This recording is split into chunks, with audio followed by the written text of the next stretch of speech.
Talking, and I need more of a show right now.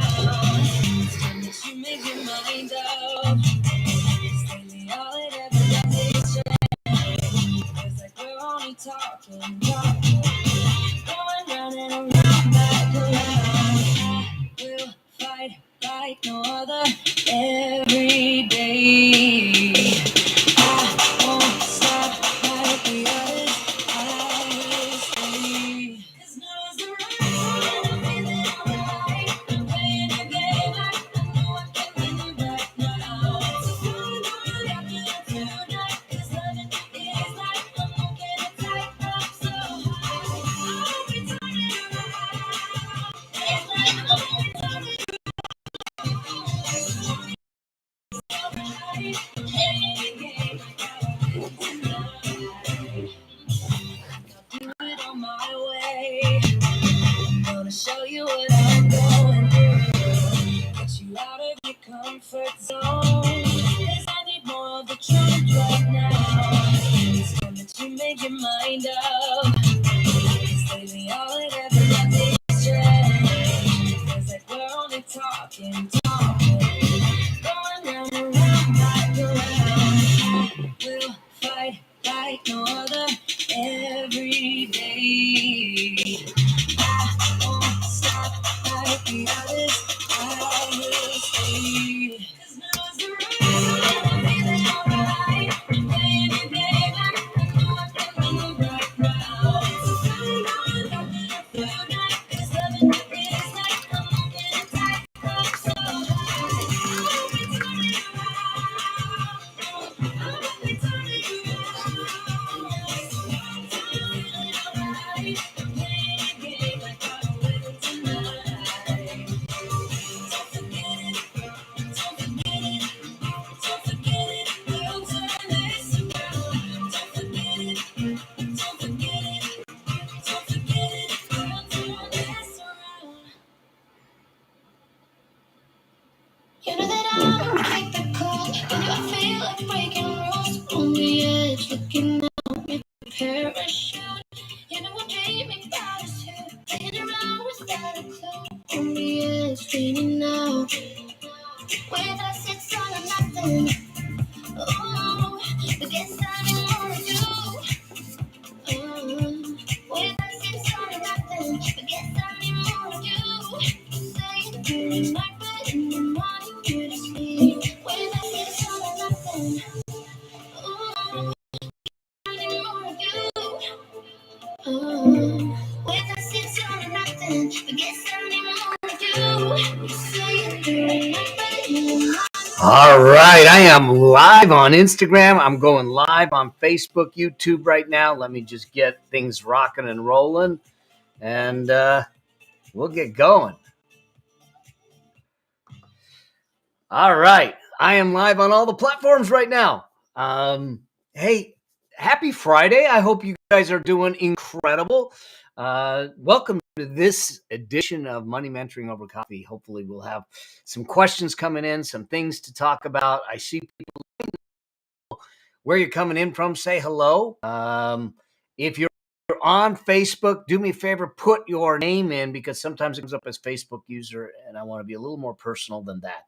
So Charlotte is here. Awesome. So good to be here. Yesterday, got a chance to celebrate with my beautiful bride her birthday, and we're celebrating again tonight. She actually says that it's a big birthday, so therefore she gets to celebrate the whole month. I don't know. You let me know. Should she be able to celebrate the whole month? My guess is I know what the answer is going to be from y'all, but that's okay. Hello from London, one of my wife's favorite places. One of the gifts that I gave her for her birthday is a trip to Scotland. We're going to Scotland in October. So those of you that know places that we should be seeing in Scotland, let me know, because we've never been. So, all right. So here's the thing. I want to be able to answer some questions for you if you have money questions. The market just closed. It was kind of a crazy week. Powell spoke and interest rates went up a little bit. And so So things may be happening for you. I don't know. We're in February now. So that's where we're staying in Edinburgh. Uh, so we're in February now. 1 month of the year is gone. Where are you at? Where are you at on your financial goals? Where are you at on your goals? Where are you at in your business? Where are you at in your relationships, your health, all those things? It's time to start looking at these things and say, hey, am I on path or do I need to make some changes? And really start to move some things in a different direction. Look, we always have the opportunity to adjust. In fact, I did something this morning um, where we were talking about this whole idea of success. Success is not something that just lands on top of you. Success is something you create and you carve out over time. That is something that step by step, all of a sudden, you have those successes that come into play. Whereas too often we think that it's just something that just happens. It happens because we're on a path. It happens because we're willing to learn. It happens because we make mistakes. Trust me, I've made a lot of mistakes. Um, and if you don't think I've made mistakes, talk to my wife. She'll give you a list of them. So I mean, um, but the fact is that the greatest lessons come out of those mistakes. I've lost making a lifetime, but I've also built it back up. And we've served lessons, the things that I teach, the things that I talk about with respect to money and finances and investing and building businesses. Most of that came from my screw ups. Most of that came from the scars and the blood knees because I screwed up. So listen, if I could pay for it once, there's no reason for you to pay for it. That's why we talk about these things. And so these sessions, when I go live, are a time for us to have a conversation. If you have things that you want to talk about, success, business, money, then you let me know. Post the questions in there. Drew's in. Thank you, Drew, man. So post the questions in there, and I'll make sure that I answer them. If you are on Instagram with me and you have a question and you feel like coming on live with me, click that I want to go live and I'll bring you on. All right. We'll have a conversation around it. I've got some questions that have come in that I have a separate,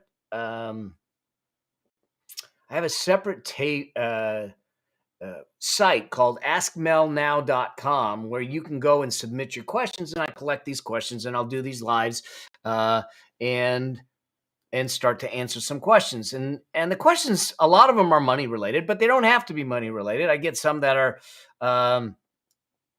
around business, entrepreneurship, achievement, productivity, living your fullest life, those kinds of things that come into play and everything. So I'm totally game to have those conversations and see what we can do. All right, so let's do this. Let's see. I've got some questions coming. High interest. I think it's a high interest credit card debt. Use a HELOC to pay it off. Morgan Lowenhertz. Lowenhertz. Hopefully I did it. It's Morgan. I did get that right. So, should you use a HELOC to pay it off? Here's the thing. Okay. First things first. If you have high interest credit cards or you're carrying credit card balances, I want you to understand, and you probably do if you're carrying it because you're seeing it, you're experiencing it, is that we are in a rising interest rate environment. The Fed's just raised the rates another 0.25%. That means that your credit card balance, the interest rates on the credit cards are going up. They're going to be well into the 20s, which means that it's going to get more and more expensive for you to pay off those credit cards. Now, the challenge is this, is when you swap a credit card balance for a home equity line, what you're doing, one of the things you're doing, yes, you're going to probably reduce the interest rate. However, at the same time, you are swapping unsecured debt. Okay, credit card is unsecured, meaning that it's not attached to any assets and they can't go after the assets. And you're swapping unsecured debt for secured debt because now it's going to be against your home. Now, if you can't make the payment, they can foreclose on your home. Not only that, you're usually swapping short-term debt for long-term debt, which makes it almost more affordable. And you kind of go, oh, I'm okay because the payments are down. But what ends up happening if we don't pay that thing off is now we just extend and keep building the debt that is now secured by the home and or that is got a different payment structure because it's a longer term payback. So I'm not a huge fan of it. Here's what I'm going to tell you to do, Morgan, if you don't have this already, and you can let me know if you do. Do you have an actual payment plan in place right now that is formal, that you are doing it? Now, I don't mean formal with a credit card. I mean with you. With you. If you don't, I want you to go to melabraham.com/no debt. melabraham.com/no debt. You're going to download a free spreadsheet, okay, that you're going to be able to put in all of your credit card debts and the payments and the interest rates, and you're going to be able to play around with which is the best way to get it paid off, the fastest, the cheapest, and it will spread out all your payments and tell you exactly what to pay each month. And there's a short training video where I explain the whole thing.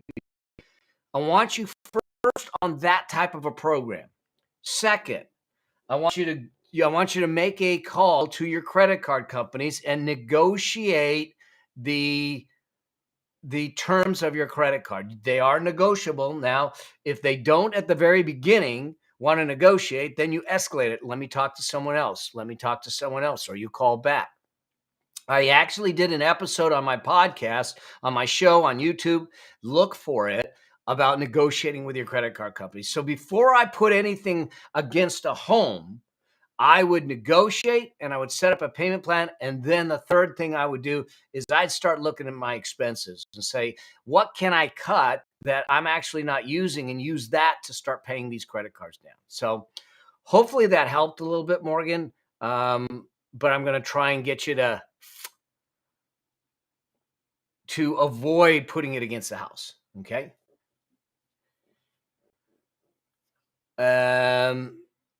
Okay, so let's see. I'm gonna come back to you, Drew. I'm gonna come back to you.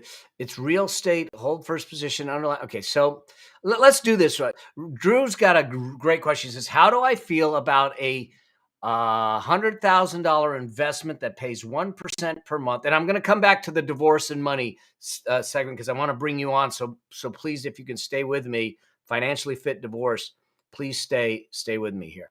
Okay. How do you feel about a $100K investment that pays 1% per month that also has a personal guarantee with it? Drew, tell me, is the personal guarantee on their side? I'm guessing you get a personal guarantee with it. This is in real estate where you also hold a first position on the underlying real estate. So you're a lender. I do these types of investments all the time, Drew. So what Drew's talking about, I think, and you'll let me know, is that he's making a loan again. He's becoming the banker. He's putting a mortgage on a property. He's getting 12% interest rate, 1% per month, and he's getting a personal guarantee from the owner of the property. I kind of do these things all the time.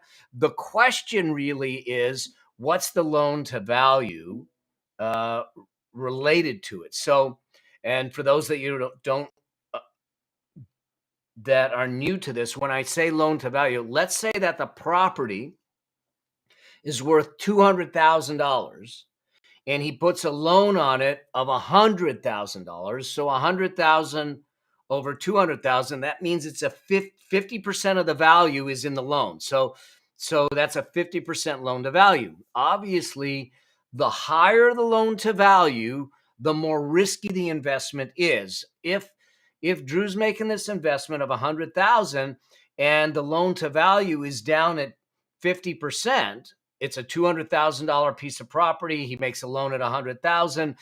The property itself could go down by 50%, and he could still get his investment out by foreclosing and selling the property. And so, the lower the loan to value, the lower the risk. Plus, he's got a personal guarantee. I've done these things.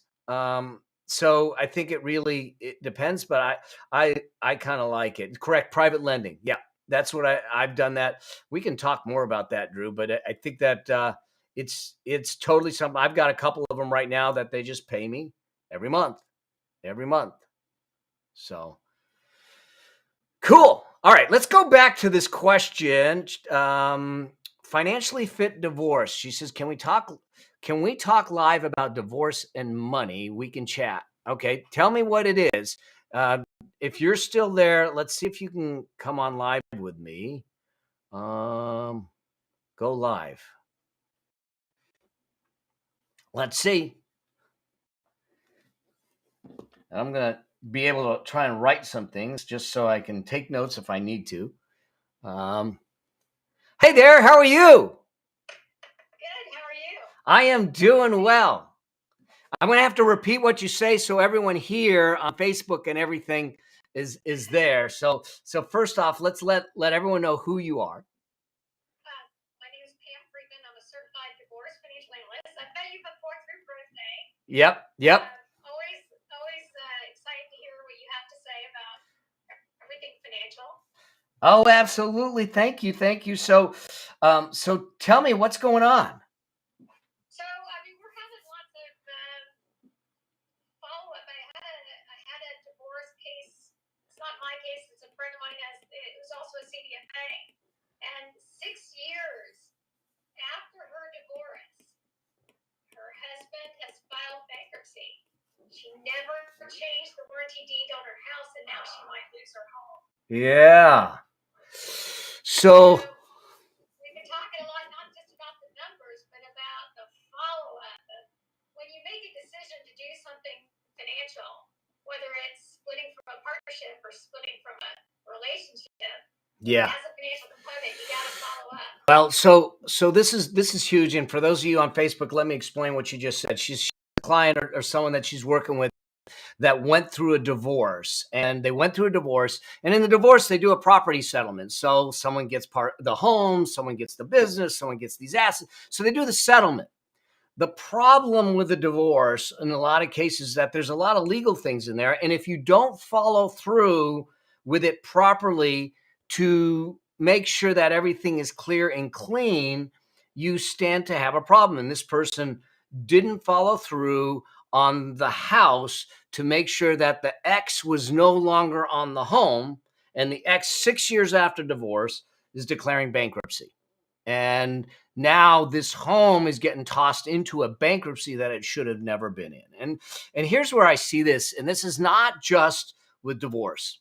I see it when people decide. I just did an episode on should I get a trusts and living trusts and those kinds of things. And so the tendency is that I see things where we make half the move, we don't make all the move. We create the living trust, but we don't put the assets in the living trust, so we don't get the protection, or we don't have the benefits of a living trust. We get a property settlement for the divorce, but unless we get the ex off the property and get the loans modified or something, you have a problem. Because here's what's going to happen, and I've seen this happen also, where I'm happily married 12, 13 years. She told me that divorce isn't an option, murder is, so we're good. And so someone gets divorced and the other person takes the home, and there's a loan on the home that is actually a loan in both parties' names, and they don't rewrite the loan. They don't get the loan redone. Well, down the road, the person that got the home has been paying the mortgage, but then they decide, I'm not going to pay the mortgage. I can't pay the mortgage, and it goes into default. Now your name is still on the loan, and the divorce, no matter what the divorce settlement says, they don't govern what the bank does. And the bank has to, you gotta do something to make sure that you're not still obligated for things that you think you cut the strings on. Otherwise, it's going to come back to haunt you like this. Couple of years ago, wife moved in to her husband's house, so he had the house as separate property, but she didn't know anything about separate property. So she moves in, and he had put down money on the house. So she agreed, because lots of couples have informal agreements with each other. She said, hey, I'll pay the mortgage until it's equal to your down payment, and then we'll start splitting the mortgage. 5 years later, they get divorced. He claims the house as separate property, and she only got back the principal portion of those mortgage payments. Here's the thing, and this may sound so unromantic, and I'm a hopeless romantic. I've got a great relationship with my bride and everything, but there is a financial structure to your relationship, and the tendency is to push that financial conversation either off or allow one person to handle it or not. It's one of the biggest things that I will tell couples is that I want you to have conversations around money. Doesn't mean that y'all have to be so intimately involved unless you want to. But my wife and I talk about the money all the time. And so, like it or not, a marriage, a relationship, especially when you're cohabitating or married and living, there's a financial arrangement to it, and so you can't just automatically assume that, well, because we're married, we don't have to worry about that. So there's the reality of life, and so I think we need to be aware of that, and especially if you're coming in second marriages or third marriages or you got kids, there's something to have a conversation. Doesn't mean that you have to do anything, but the worst thing that we can do is not have the conversation. Absolutely. I mean, start the conversation. Yeah. If you're going to get married, if you're planning on it, there is a financial component on it. You just have to just not be afraid of it. Yep. Trust. If you're trusting enough to marry them, trust enough to have the conversation. Absolutely. Absolutely. And I have an episode on my show that I want everyone to go listen to about a couple who I had them do this. And she was a little reluctant to it, but it brought them closer together. Exactly. It brought them closer together because that conversation wasn't about the money. It was actually about their vision for life. And now all of a sudden, when you put both of you in the same ship, in the same boat, to this horizon that you're co-creating, then the conversation around money really is about money, but as a subset of the vision for life, and not about money. It might, because people, they'll sit back and say, oh, so I'm supposed to have monthly meetings with my spouse and go over the budget. I say, yeah, think about how good this is going to go. You're going to sit down and you're going to tell your spouse, you spent $10 too much last week on this. I said, there's nothing productive about that. But when we're talking about the vision for your life and how we are together co-creating that existence, this is where things start to really start to take hold. When you start to look at, I'm 60, I'll be 62 this year. And my wife, I won't say, because she looks 22. And she's not. She's 23, but my point is that we're looking at hey, what's this new season in our life? We've got we just got a granddaughter, so we've got our second granddaughter that's like 2 weeks old. So we've got these grandchildren. What is the vision like, and how do we continue to have these conversations and have conversations with our children and at some point our grandchildren, so they're financially literate, financially astute? It's not about the greed and the money. It's about equipping and educating and empowering so they have the capacity to be independent of whether it's government or anything else, to be able to do things in a different way.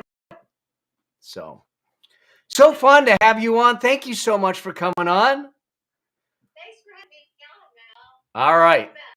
All right. Keep rocking it. I'm not sure how you do it. I think there's a way to do that. So I got another question here. I'm gonna respond to while you're doing that. Charlotte is asking, what do you think about joining a franchise with a pay-as-you-go option? Is it risky? One can buy out after 3 years, 5 years. Charlotte, I need a little bit more information. Okay, let's just talk about franchise in general.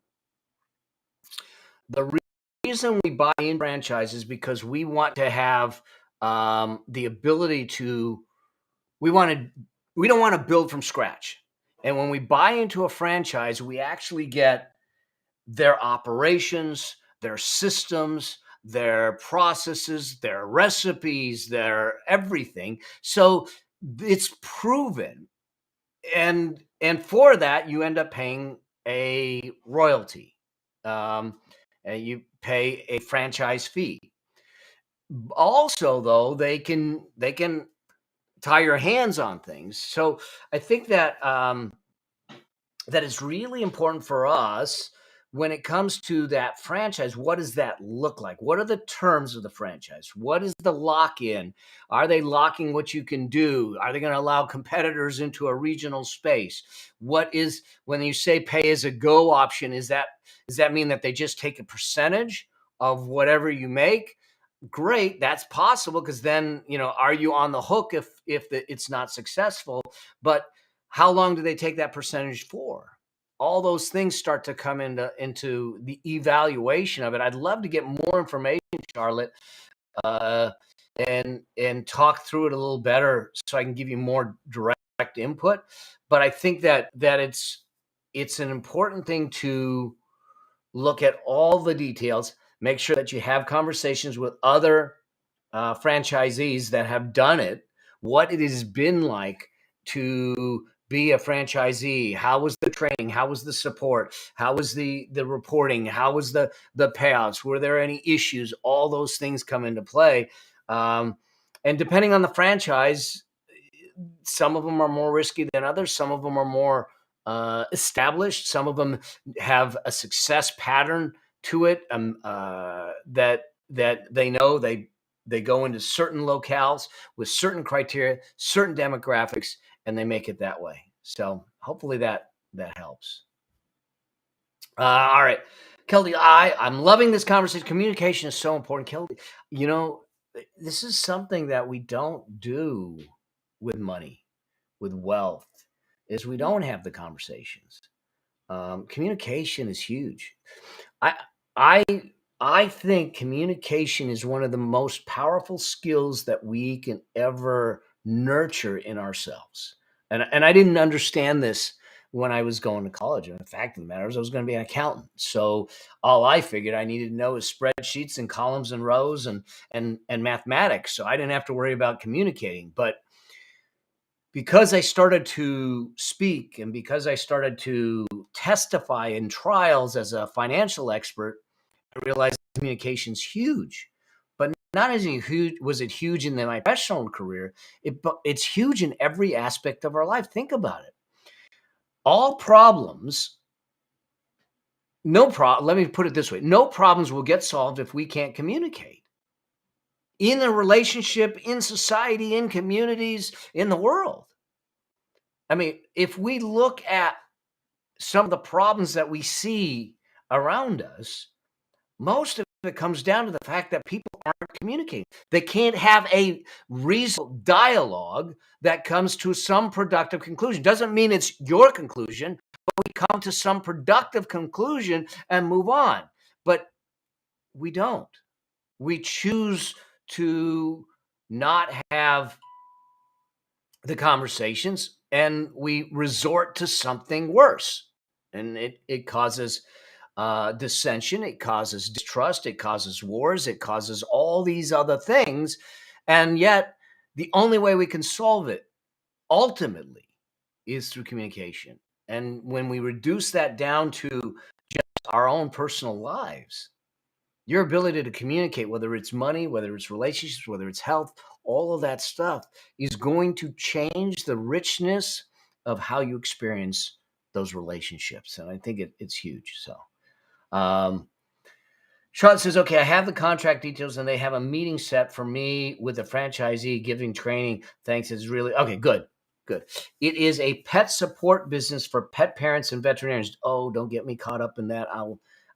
We, with our little Budo, all of a sudden it's like we want to take in every dog. But I can see that. Pet support business. I love this. All right. Good. Let me see. I've got a couple questions I want to answer before I let you all go. If you're cool with it, and if other questions come up, please let me know. Say hello.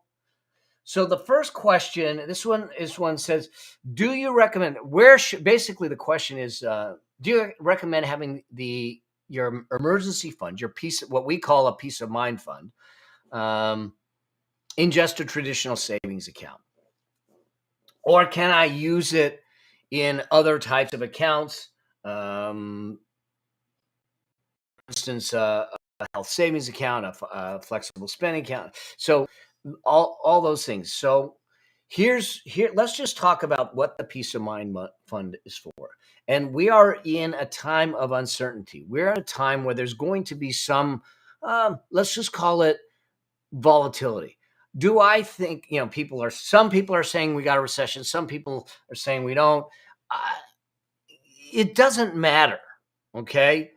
In the sense of, if we're doing smart money, smart financial decisions, they will work in recessionary times just the same as they will work in non-recessionary times.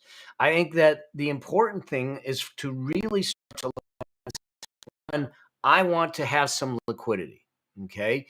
That's the purpose of having the emergency fund or the peace of mind fund, is to have the liquidity to sustain yourself during a downturn, to sustain yourself, God forbid there's a health issue, to sustain yourself if there was a loss of job.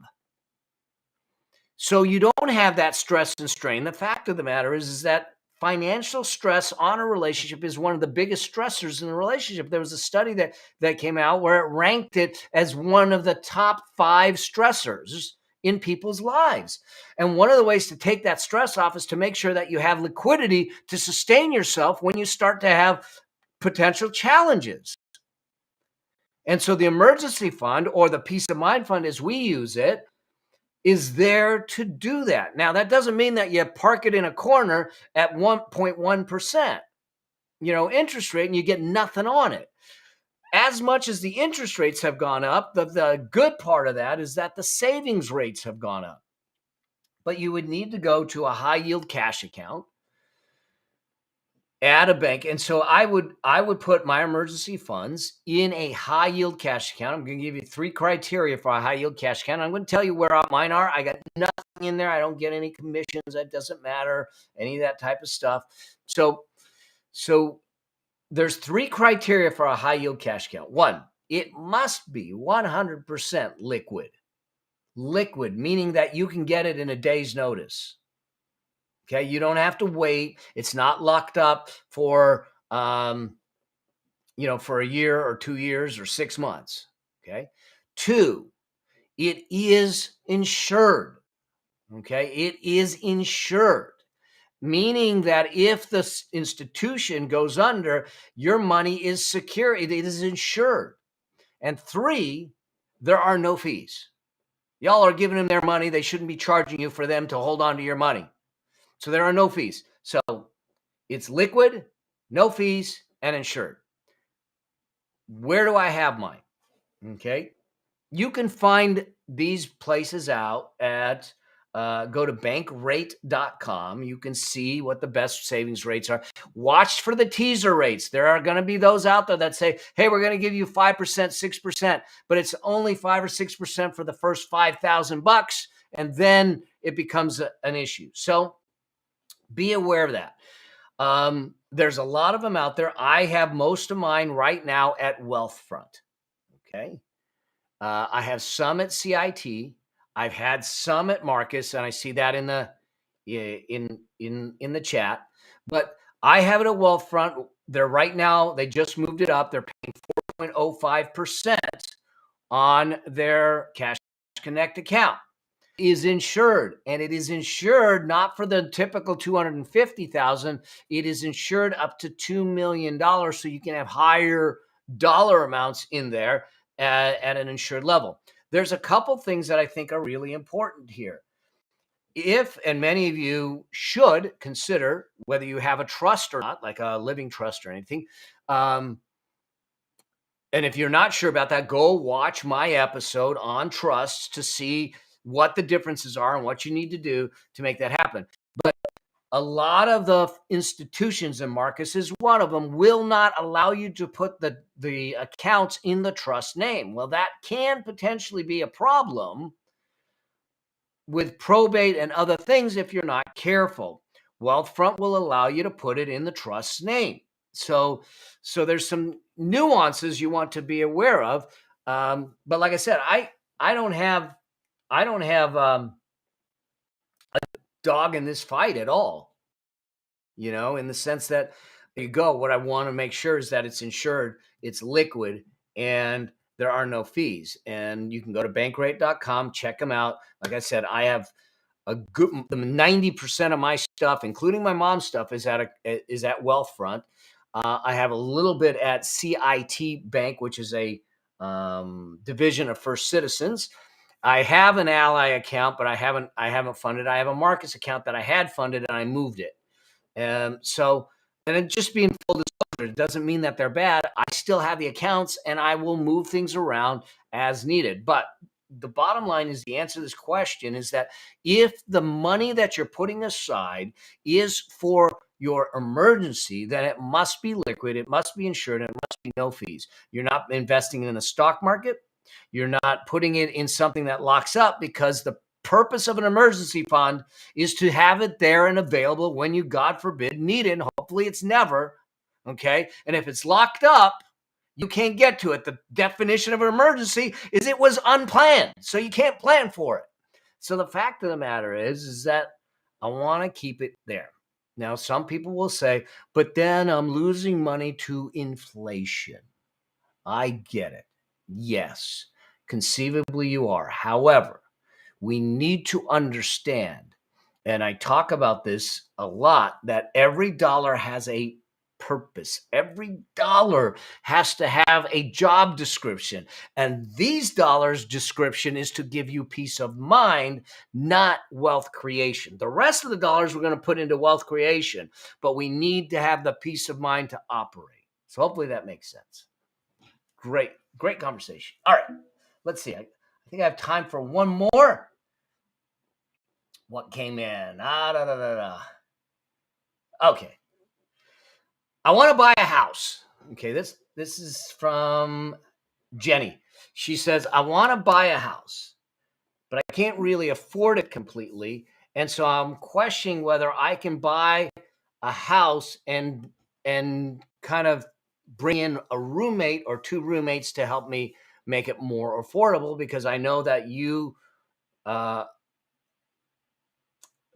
recommend going with a small down payment. So here's my belief. If it's your first home, I'm okay with a smaller down payment. Okay, if it's a first home. However, we need to be smart about it, because there's a couple things that happen, and so I don't want you to overextend yourself. Bottom line is that if your housing costs are more than 30%, more than 30, 32, 33% of your income, it's too expensive. Now, when I say housing costs, that means mortgage, insurance, and taxes. Okay. I don't want you choking on the house. And you can turn around and say, well, I'm going to get some roommates. Okay. But then you have a whole nother situation, because now you become a landlord. And not only that, you are in a situation where, what happens if you don't get along with roommates? What happens if these roommates turn and all that stuff, and you got to be able to afford the payments when you don't have the roommates? And if you really want to get scared, there was a show, and I don't remember the name of it, but it was a series, and it was about the worst roommates in the world. And this was like astronomically scary. So before y'all think about, hey, I'm going to go get some real estate and I'm going to get some roommates. Okay. Now, this is a little different than house hacking, where you get a duplex or a triplex and you're living in a good portion of it and they're in a separate building. They're in a separate unit. They're not in the same house as you. Now, mind you, I had roommates in college and out of college when we first started, but good thing we all got along. Okay. It could have been a disaster if we didn't. And so house hacking, you'll put them in a separate unit. That still is a potential problem because you need to understand what it's like to be a landlord. If someone stops paying, how do you get them out? Okay. I know in California, if someone is in the property for more than 30 days, it's no longer short-term rental. And now you have to go through an eviction process. And if they're smart about it, okay, smart or crappy about it, and they understand how to game the process, they can lock your property up for a couple years by declaring bankruptcy, by doing all kinds of things where you can't throw them out.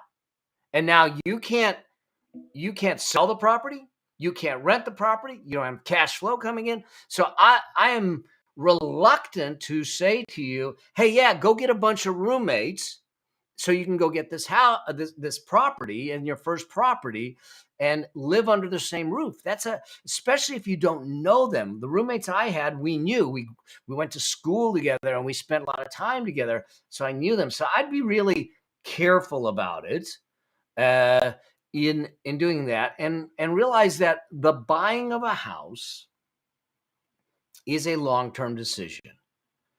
If before you even think about buying a house, do you anticipate that you'll be in that year's minimum? Because to get in the house, you got costs. To get out of the house, you got costs. There's a lot of friction in and out. And so I'd be really careful about, I love the idea of potentially buying a house. I don't like the idea of the roommates potentially. So cool. Question coming in on IG. Is it better to save for a house or put money away for retirement? This is a touchy question. Indirectly, they're kind of the same, but when interest rates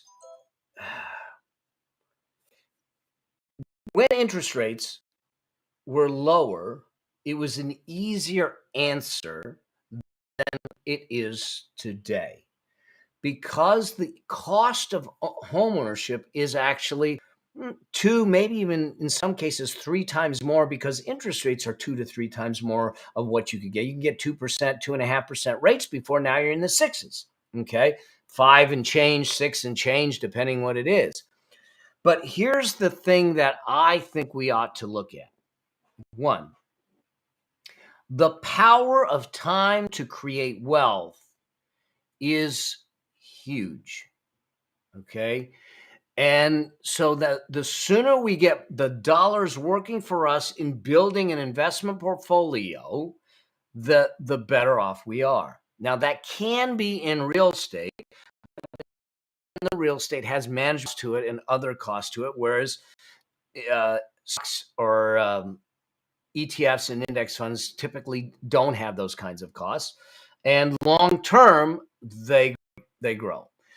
If you are in a place where you are working for a company and you have a company that is matching your contributions to 401k, you've got to make that a priority, because they are giving you free money. Okay, they match 3%. You put 3%, they give you another 3%. It's 100% return on your money. You've got to at least take that. But we walk through something called the wealth priority ladder. And at the base, the first thing that I want to make sure you do is to make sure that you've gotten and eliminated your destructive debt, your variable rate credit card debt for consumables, not business stuff that's making you money. But if you're buying flat screen TVs and luxury items just to have a lifestyle, and you're doing it on credit card, you got to get rid of that first. I would do that before I buy the house. I would do that after I make sure that I get the match from my employer, and I walk through how to do that earlier in this session. So go back and watch the recording about setting up the payment plans and that kind of thing. But the first things first is I would make sure that we get the match from the company. Then we can make sure that we have our peace of mind fund in place. So we have that peace of mind. And now we can start putting money away into a high yield cash account. That high yield cash account then can be used for buying a house, for the down payment on the house, and or using it to make investing later. But you'll park it in a high yield cash account until you decide to allocate it. So, but get that match first. Great question. I think is it Emma? Thank you for the question, Emma. Hopefully that helped. Let me know if there's other questions. We are right about at the top of the hour. And if not, I am going to we'll close this one out. So here's the deal. I hope that you enjoy these. I want to keep doing these. I want to be able to go live with more of you. I want to bring you on my show and have conversations and coach you. I want to help you with this process, and not only this, but business and life. Let's just make sure that we stay on this game. Now, in order to do that, I want to make sure that you are following me. Obviously, if you're on these pages, you're following me because you got notification. I want you to make sure that you're not doing it alone. So share the show, share everything out. So you're doing it with people that can support you on this on a journey. Let's make 2023 an absolute breakthrough year for you, and do it in a way that completely transform you. So when we have this conversation 12 months from today, you're looking at me or we're chatting and you go, I'm in a totally different game. All right. Cool. All right. Before I close out, I just saw something come in that I cannot let go by. Melinda, are you game to go live if you are still on? Melinda 0531. Let me know. In fact, I'm just gonna ask you, and if you want to. Oh, it doesn't say. I can't. Huh?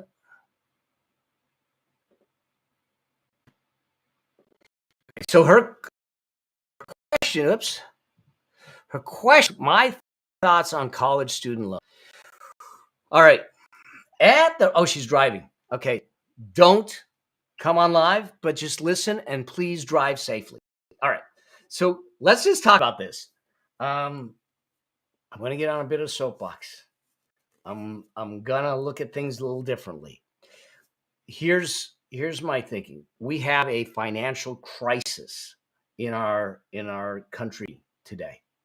And it is a financial student loan crisis. We're at $1.8 trillion in debt, and you have these kids that are coming out of college that are supposed to go soar, that are supposed to launch their new careers, they're supposed to go launch their professions, their lives, and build things up. And they say, hold on, before you go out into the world, let me strap this albatross to your neck. It's called your student loan. By the way, you're going to have to get this thing paid back. I think it's a travesty. But it's not a travesty. Some of it is parents, but reality is I blame it on the financial aid offices of the universities. You've got these kids that are coming in at 17, 18 years old that don't understand the dynamics of debt, and they don't understand the dynamics of compounded interest. They don't understand the dynamics of all of that. And they're saying, just sign here, don't worry about it until you graduate. But here's what's happening. You've got kids that are graduating with degrees that are going to get them into a job that make $27,000 a year, yet they end up with a loan of $150,000 because they wanted to go to a college because they like the mascot. And so the problem is that if you're going to get a loan at all, it has to be at a level that you can pay it back based on your entry-level salary that you're going to get when you get out of school. So if we're getting a degree in sociology that might only pay us 30 grand a year, you have no business getting $150,000 in student loans. I don't care what school you want to go to. That's just my take on it. Now, parents, I want to talk to you. Because, and hear me out, you have no obligation or responsibility to pay for your kids' college. And I get that that might rub you wrong. But hear me out on this. When you start to put money away for the kids' college, and I did, and I will, and I advise people to do it. However, I want you to do it with a different understanding.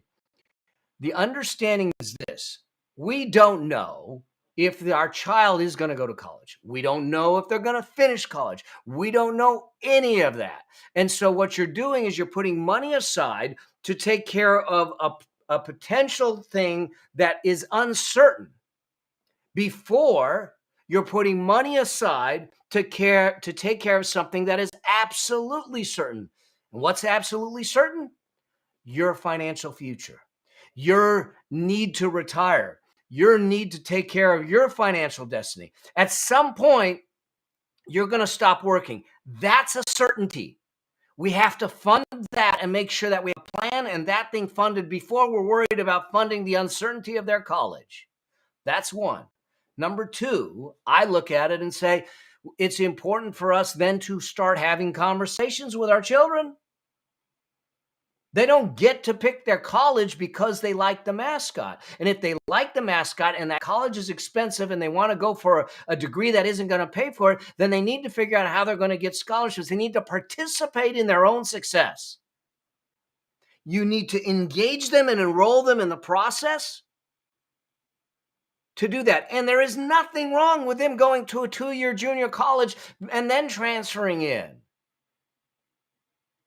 So what I'm getting at is that we should be smart about it, and a student loan shouldn't be the first stopping point to fund college. There's a lot of ways to do it if we're smart early on, but we have to, I think that you all need to put your financial well-being above their college because they can find other ways to pay for it.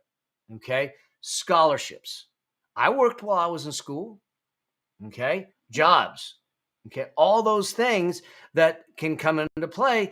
They can go to a junior college. If they can't afford. Jeremy, my son, he wanted to go to film school at USC. Film school at USC was going to cost me $250,000. I'm like, oh, good thing he decided he didn't want to go to film school. But I was able to pay for it. We weren't going to do loans. I had the money put aside, but it was money put aside, taken care of, that didn't jeopardize my financial future. If it was a situation where I couldn't afford it, then the answer would be, yeah, you can go to film school, but you're not going to go there. You're probably going to go somewhere else. You might go to Chapman. You might go to another college or get a scholarship or some sort of grants, all those things. There's a lot of ways to do it. But the first place isn't the debt, because that debt becomes an albatross on their neck. And now your kids that you want to see soar can't, because they're carrying around this anchor. I heard a story, I don't know the person, who went to school to be a doctor. He went to med school to get his medical degree. He went through and he ended up with $300,000 in loans. 300 grand. Okay? That's more than some houses. Okay, not in California. Okay, but more than some houses. And then he didn't pass the medical boards. So he never became a doctor. So not only does he have a $300,000 loan, he doesn't have the job and the capability to pay it now. And student loans in many cases are not bankruptable. They're not, you've got a problem with that. So we need to be smart with how we look at things. And sometimes that means having hard conversations and looking at the hard reality of where we are. The worst thing that we can have happen is that when you are 60 or 70 years old, you got to go knock on your kid's door and say, I paid for college. Now I got to sleep on your couch. And the other side of that is that when they're 35 or 40 years old, you don't want them knocking on your door when you're sitting back saying, I want to enjoy my life. And they go, I need to come back and live in the basement. Now, I get it, things happen. But when we create independent thinkers, independent children, and we have these conversations and we give them the tools to make it work, then we reduce the likelihood that either of those things are going to happen. Okay. And so I hope that this answer, you got me off on a tangent. It's a hot button for me. Got it. I didn't even remember. Oh, it was Melinda. So it's a hot button for me, Melinda. So I just, because I'm struggling to watch these kids struggle. And all of it is because they didn't understand. And their lack of understanding isn't really their fault. It's not something that people are talking about. And so if like this whole idea of student loan forgiveness, I if I'm not a politician because I just well, I'd probably offend everyone. But the fact of the matter is that I truly believe that you want loan forgiveness, you take it out, you go back to the institutions that gave the loans that they shouldn't have given it to. Okay, it's a mess. Okay, the free money to get education caused education costs to go way up, and it's created a situation where our kids are having a trouble living because they didn't realize the albatross they got around their neck. Cool. All right, y'all. You guys rock. So I hope for me, I don't know, having these conversations, having a conversation with you, it's just a blessing for me. And I appreciate you showing up. I appreciate you staying. I appreciate you asking questions. If you have more questions, send them to me. Go to askmelnow.com. Let me help you out. Let me guide you. Uh, I'm not here to sell you investments. I'm not here to sell you insurance. I just want to sell you on your dreams. I truly believe that financial freedom, it's a birthright. It is accessible to all of us. It may not be easy for everyone, but there's a path to make it happen. There's a path to live that life that outlives you, to create something that is meaningful, to create something that's richer. And if all I can do is shine, even if the light is dim, a dim light on it, then I'm doing what I'm supposed to do. All right. Thank you so much for being here. Keep it rocking. Let me know on the show, anything, reach out to me and know that I'm here on this journey with you each day in every way. All right. And until we get a chance to see each other again, as I always say, always strive to live a life that outlives you. Cheers. Bye.